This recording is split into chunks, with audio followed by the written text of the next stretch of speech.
অনেকে বলেন আমাদের কাছে এসে যে ডাক্তারবাবু আমার একদম খিদে পাচ্ছে না, বা যে একটু খিদে পাচ্ছে অল্প খেলেই মনে হচ্ছে আমার আর খিদেটা নেই, আর খাবার খেতে পারছি না। এরকম অনেকেই আপনার এই ভিডিওটা দেখতে দেখতে নিজেদের সঙ্গে রিলেট করতে পারবেন যে অনেকের খিদে কমে গেছে, এবং আগে যে পরিমাণে খাবার খেতে পারতেন বা সেই নিয়মে যে খিদেটা আপনার পেত, যে একটা নির্দিষ্ট সময় পরে, সেই খিদেটা আপনারা আর পাচ্ছে না। তো আজকে আমাদের এই ভিডিওতে আমরা 10টা কারণ নিয়ে আলোচনা করব, যে 10টা কারণ হলে মানুষের খিদে কমে যেতে পারে। এই খিদে কমে যাওয়াটা অনেকের কাছে খুব বিভ্রান্তিকর এবং চিন্তার উদ্বেগের কারণ, কারণ ইন্টারনেটের যুগে আমরা কেন খিদে কমে যাচ্ছে সেটা সার্চ করলে দেখতে পাই, সেই ক্যান্সার থেকে শুরু করে সব এক এক করে চলে আসে এবং তোমার চিন্তা বহুগুণ বাড়িয়ে দেয়।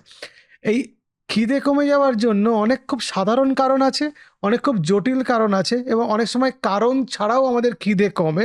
সেই 10টা কারণ আমরা নিয়ে আলোচনা করব আজকে, যে খিদে কমে যাওয়ার 10টা গুরুত্বপূর্ণ কি কি কারণ হতে পারে। এই খিদে কমে যাওয়ার 10টা কারণের প্রথম কারণ হচ্ছে ইনফেকশন বা ইনফেকশাস ডিজিজ, সংক্রমণ।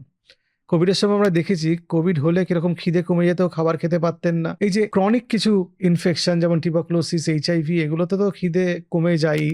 সবচেয়ে বড় কথা হচ্ছে আপনি দেখবেন এই যে সিজনাল ফ্লু হয়, যে ভাইরাল ইনফেকশন, জ্বর সর্দি কাশি, এগুলোতে কিন্তু খিদে মারাত্মক কমে যায়। আমরা বলি না ডাক্তারবাবুর কাছে, ডাক্তারবাবু পেটটা কেন ভার ভার লাগছে, জ্বর হয়েছে তার সঙ্গে পেট ভার, গা বমি, খাবার ইচ্ছে কম, এগুলো খুব কমন। মানে ইনফেকশন একটা গুরুত্বপূর্ণ কারণ আমাদের খিদে কমে যাওয়ার জন্য। 2 নম্বর, গ্যাস্ট্রো ইন্টেস্টিনাল ডিসঅর্ডার, মানে আমাদের পেটের সমস্যা। গ্যাস্ট্রাইটিস হতে পারে, আইবিএস হতে পারে, গ্যাস্ট্রোএসোফেজিয়াল রিফ্লাক্স হতে পারে, পেটের কোনো ইনফেকশন হতে পারে, কোনো কারণে বহুদিন ধরে বাইরের কোনো গুরুপাক খাবার খেয়েছেন, সেটা আমাদের খিদে কমে যাওয়ার একটা কারণ হতে পারে। এবং পেপটিক আলসার ডিজিজ এবং লিভারের সমস্যাও কিন্তু আমাদের খিদে অনেক কমে যায়। 3 নম্বর, খুব গুরুত্বপূর্ণ, একটু আগে বলছিলাম না খুব সহজ কারণেও খিদে কমে, জটিল কারণেও খিদে কমে। এই 3 নম্বর কারণ হচ্ছে সাইকোলজিক্যাল ডিসঅর্ডার। এখানে অ্যাংজাইটি, ডিপ্রেশন খুব গুরুত্বপূর্ণ।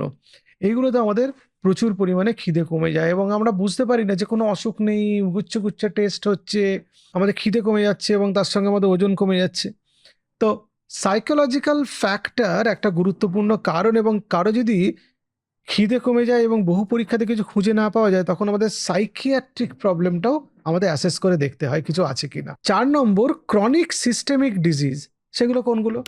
মনে করুন কারো একটা ক্রনিক লিভার ডিজিজ আছে, মানে সিরোসিস আছে, কারো একটা হার্ট ফেলিওরের হিস্ট্রি আছে, মানে হার্টের পাম্পিং অতটা ভালো না, বা কারো একটা ক্রনিক কিডনি ডিজিজ আছে, বা কারো একটা ক্রনিক প্যানক্রিয়াটাইটিস আছে। এগুলোতে কিন্তু খিদে কমে যায়। আমাদের পুরো বডিটা একটা সিস্টেমের মতো কাজ করে। আমাদের বডি কিন্তু জানে না যে লিভারের কাজে এইটা, প্যানক্রিয়াসের কাজে এইটা, কিডনির কাজে এইটা, ব্রেনের কাজে এইটা, হার্টের কাজে এইটা, ফুসফুসের কাজে এইটা, এরকম আলাদা করে ভাবে না। কিন্তু একটা সিনক্রোনাইজড ওয়েতে পুরো বডির সব সিস্টেমটা একসাথে চলতে থাকে। ফলে আপনার যদি বডিতে এরকম কোনো অসুবিধে হয় বা কোনো রকম রোগ থাকে, তাহলে কিন্তু আপনার খিদে কমে যাবে। এবং আপনি দেখবেন যে লিভারের অসুখে কি খিদে কমে যায় না? প্রচুর মানুষের খিদে কমে যায়। কারো একটা জন্ডিস হয়েছে, হেপাটাইটিস, তাহলে খিদে কমে যায়। কারো একটা ক্রনিক কিডনি ডিজিজ আছে, ক্রিয়াটিনিন বাড়ছে, খিদেও কমছে। খুব স্বাভাবিক যে বডির মধ্যে অর্গানগুলো যদি ঠিকঠাকভাবে কাজ না করে, আমাদের খিদে কমে। 5 নম্বর হচ্ছে কিছু ওষুধ, যেমন অ্যান্টিবায়োটিক খাওয়ার পর খিদে কমে। আবার ক্যান্সারের ওষুধ, কেমোথেরাপি ব্যবহারের পরে আমাদের দেখা যায় খিদে কমছে। পেন কিলার, এই পেন কিলার জাতীয় ওষুধেও ভীষণ খিদে কমে।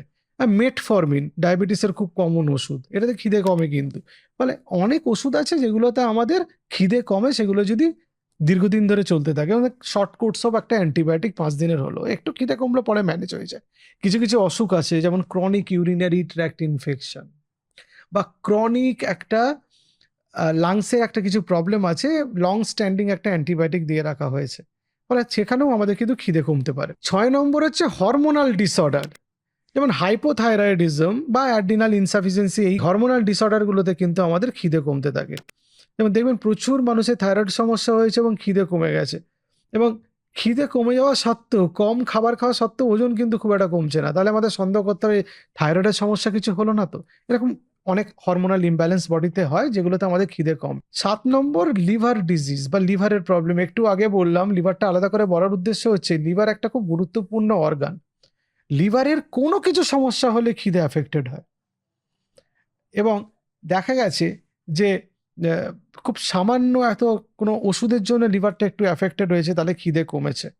এবং খিদে কমলে যে পরীক্ষাগুলো করা হয়, যে যে টেস্টগুলো আমরা করতে দিই, তার মধ্যে লিভারের টেস্টটা খুব গুরুত্বপূর্ণ ভূমিকা সহকারে দেখা হয় যে লিভারের কোনো গন্ডগোল হচ্ছে কিনা।